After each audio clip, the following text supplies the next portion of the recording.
Well, we'd like to welcome Lori Chris. She's the director of the Ohio Department of Mental Health and Addiction Services.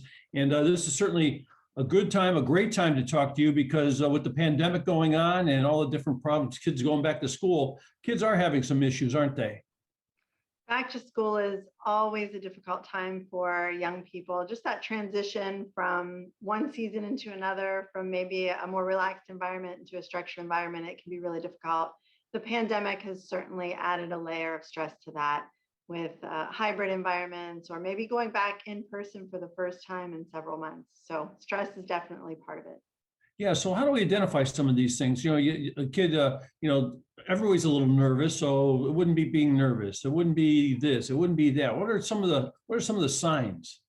Yeah, it can be hard for parents and educators to know the difference between normal childhood stress but they do look the same. They might just be a little more pronounced or more frequent or last longer than expected. So that withdrawal, that fatigue, that just desire to be alone and not wanting to participate in things that they normally enjoy, maybe sports or hanging out with friends or family dinner, that can be a challenge. Also, just quick anger, temper flaring can be something if that's something that happens frequently and is unusual for the young person to maybe really turning to social media a lot more and again, getting involved more with screen time and technology instead of interpersonal interactions as well.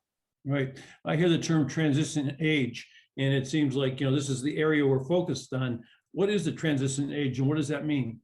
Yeah, 16 to 25 is considered transition age youth. So it's that time in a young person's life where they're leaving maybe the teen years, the security of home and their friend groups, and they're moving into adulthood. There's a lot developmentally that happens for each of us during that time period where they're more responsible for themselves financially, emotionally, legally, looking for housing, really becoming an adult.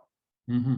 So I understand Ohio has a project, a way to help kids. What is that called and what is that about? Sure. We received a grant from the federal government called the Ohio Healthy Transitions Project. And our department is doing this in collaboration with Wingspan, which is an organization in Northeast Ohio. And this project is specific to Cuyahoga and Lorain counties.